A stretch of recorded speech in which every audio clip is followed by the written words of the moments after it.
Watchman gate తీ.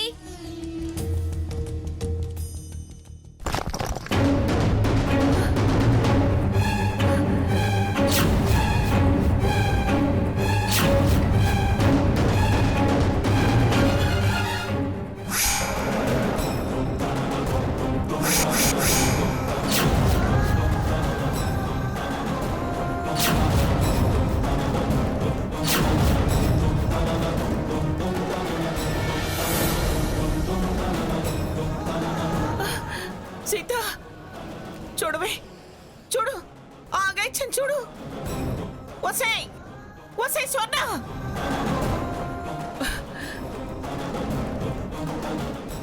నువ్వు కూల కొడుతున్నది నా పేరుని కాదే, ఈ ఇంటి చరిత్రని. కోట గోడలే కూలిపోంగా లేంది ఈ కొంపు పేరు కూలి కొడితే తప్ప. స్వర్ణ, శిలా పలకాల మీద ఉన్నది చరిత్ర కాదు. నువ్వు అమ్మమ్మ గారి పేరున్న ఆ రాతి పలకను బద్దలు కొట్టగలవు, ఆవిడ గొప్పతనాన్ని కాదు. చింత చచ్చిన పులుపు చావదన్నట్టు వీధికెక్కిన పొగరు మాత్రం తగ్గలేదు. పొగరేనే, నాది పొగరే. దీనికున్న మరొక పేరే ఆత్మవిశ్వాసం. నువ్వు పగలగొట్టిన రాతి పలక మీద నేను పెట్టే సంతకం ఇదిగో ఈ అమ్మమ్మ గారి పేరే. అప్పుడు చచ్చేది చింతో నీ పైత్యమో తేల్చుకుందాం. పదండి అమ్మమ్మ గారు, దీంతో మనకెందుకు, పదండి. పోవే.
ఏంటి పిండి గారు అలా ఉన్నారు?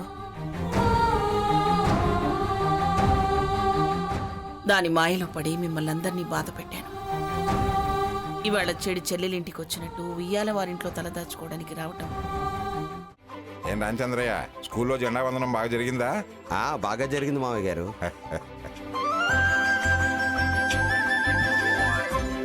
ఏమ్మా సీత, జెండా వందనం బాగా జరిగిందా? బ్రహ్మాండంగా జరిగింది తాతయ్య గారు. అమ్మమ్మ గారే జెండా వందనం చేశారు. వర్కర్స్ అంతా ఇంత అభిమానం చూపించారండి, ఎంత గౌరవం ఇచ్చారో. నా పెద్దరికం నాకు ఇచ్చారు. మర్యాద దక్కించుకున్నావన్నమాట. చాలా ఆనందంగా ఉంది మంగ. జెండా ఎగరేద్దామని అక్కడికి స్వర్ణ వచ్చింది తాతయ్య. దానికి చల్లకి గతి లేదు గాని మీకు పెరుగు కావాలని చీటీ రాసిచ్చిందా? అమ్మా, అలాంటి సంస్కారం లేని వాళ్ళతో మీకెందుకు? మీరు జెండా ఆవిష్కరణ కానివ్వండి. అందుకే స్వర్ణ అక్కడి నుంచి కోపంగా వెళ్ళిపోయింది తాతయ్య గారు. ఓహో, అదనమాట. ఆ మంట చల్లారడానికి మందు తాగి ఒళ్ళు మరిచి ఎక్కడో యాక్సిడెంట్ చేసిందట. పోలీసులు తీసుకెళ్లి స్టేషన్లో ఉంచారట. నిజమా? మీకెవరు చెప్పారు అత్తయ్య గారు? స్టేషన్ నుంచి ఇప్పుడే కానిస్టేబుల్ ఫోన్ చేశారు. నాకు ఫోన్ చేశారు. మీరేగా వారి హస్బెండ్? ఓసారి స్టేషన్కి రండి అన్నారు. మంచి పని చేశారు. దాన్ని పోలీస్ దెబ్బలే దారిలో పెట్టాలి. వంకర బుద్ధి సరి చేయాలి. అలా అంటే వింటమ్మా, ఎవరం పట్టించుకోకపోతే అది ఇంకా ఇంకా చెడిపోతుంది. అది చెడితే మనకేంటే? దాని చావని. సావిత్రి అయ్యో, ఏంటమ్మా అంత మాట అంటున్నావేంటి? ఎవరు ఎంత కాదనుకున్నా అది పిఠాపురం వారి కోడలు. అది చెడిపోతే ఆ వంశానికి చెడ్డ పేరు వస్తుంది. చెట్టు పేరు తెచ్చే వాళ్ళ గురించి అలా మాట్లాడుతావు ఎందుకు సీత? ఇప్పటి వరకు అది మాత్రమే చెడిపోయింది. ఇప్పుడు దాన్ని వదిలేస్తే మనం అందరం చెడ్డవాళ్ళం అవుతాం. అంటే విడిపించడానికి నువ్వు వెళ్తావా? వెళ్ళాలి కదా. అది నా చెల్లెలు, పైగా తోడికోడలు. వదినా, ఇదే ఈ మంచితనమే మంచిది కాదు. అది ఇప్పుడు ఒంటరిదయింది. మనం కాస్త ధైర్యం కలిగిస్తేనైనా మారుతుందేమో. ఆ భాగీరథి దాని స్నేహితులు ఉన్నారుగా, సలహాలు ఇచ్చేవాళ్ళు సహాయం చేయరా? ప్లీజ్ అమ్మమ్మ గారు. సీత, నువ్వు వెళ్ళడం నాకు ఇష్టం లేదు. రఘు, కాస్త దాని పరిస్థితి ఆలోచించు. నన్ను అర్థం చేసుకో. అది కాదు. వదినా, నువ్వు వెళితే మహోన్నత్ మీద ఒట్టే.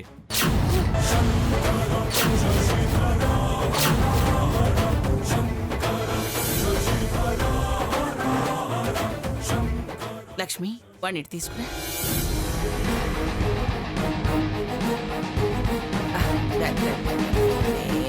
బుజ్జి కన్నా. సాకేత్, ఏమిట్రా నువ్వు మాట్లాడేది? వసాడి మీద ఒట్లేమిట్రా?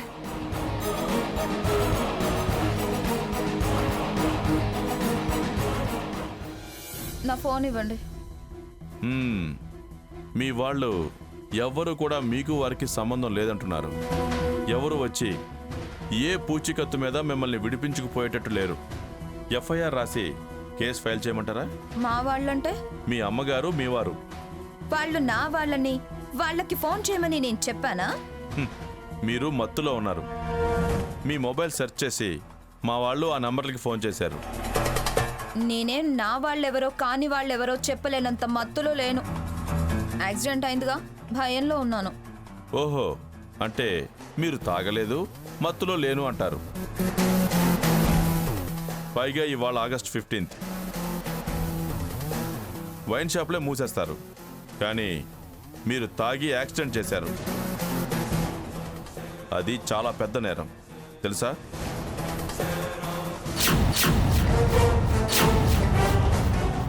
కేసు బుక్ చేస్తే బెయిల్ కూడా దొరకదు. ఎవరు? వారు తాగి కారు నడిపి యాక్సిడెంట్ చేశారన్నది ఎవరు? బెయిల్ రాదని మీరెలా చెప్పగలరు? మీరెవరు? I'm Sriram, advocate.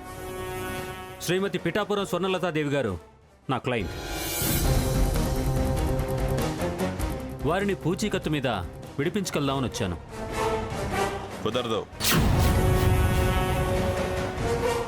కూర్చొని మాట్లాడుకుంటే కుదరని సమస్య, పరిష్కారం లేని ప్రాబ్లము ఏదీ ఉండదు.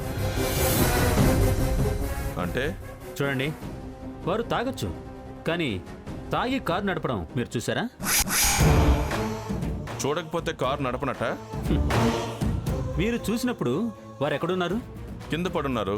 అది డ్రైవర్ కారు గుద్దేసి దిగి పారిపోతుంటే వారి కోసం వీరు దిగారు. మీరు వీరే కారు నడిపారని తీసుకొచ్చారు. ఏంటి, కేసు రివర్స్ చేయాలని చూస్తున్నారా? యాక్సిడెంట్ జరిగిన విధానం గురించి చెప్తున్నాను. మీరు స్పాట్లో చూసారా? లాయర్లు చూడక్కర్లేదు, చూసినట్టుగా వాదించగలం. విచిత్రంగా మాట్లాడుతున్నారు. ఎందుకంత కంగారుగా ఉన్నావు? ఆ స్వర్ణ భాగీరథి చాలా దారుణమైన పని చేశారు. ఏం చేశారు? అమ్మమ్మ హెర్బల్ ఫార్మా అకౌంట్స్ సీజ్ చేయించారు.